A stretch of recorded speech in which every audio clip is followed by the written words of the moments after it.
اور اے پیغمبر، یہ لوگ تم سے روح کے بارے میں پوچھتے ہیں، کہہ دو کہ روح میرے پروردگار کے حکم سے بنی ہے،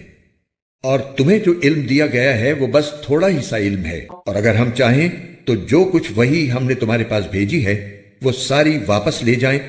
پھر تم اسے واپس لانے کے لیے ہمارے مقابلے میں کوئی مددگار بھی نہ پاؤ۔ لیکن یہ تو تمہارے رب کی طرف سے ایک رحمت ہے کہ وحی کا سلسلہ جاری ہے۔ حقیقت یہ ہے کہ تمہارے رب کی طرف سے تم پر جو فضل ہو رہا ہے وہ بڑا عظیم ہے۔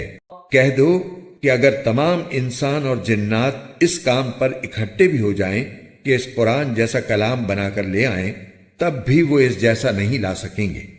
چاہے وہ ایک دوسرے کی کتنی مدد کر لیں۔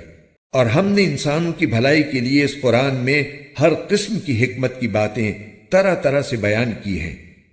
پھر بھی اکثر لوگ انکار کے سوا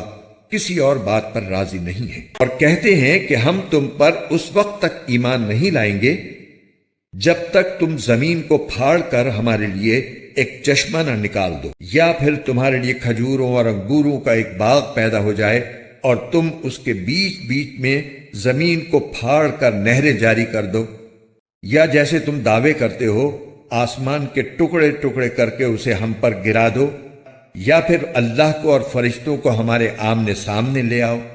یا پھر تمہارے لیے ایک سونے کا گھر پیدا ہو جائے، یا تم آسمان پر چڑھ جاؤ، اور ہم تمہارے چڑھنے کو بھی اس وقت تک نہیں مانیں گے جب تک تم ہم پر ایسی کتاب نازل نہ کر دو جسے ہم پڑھ سکیں۔ اے پیغمبر،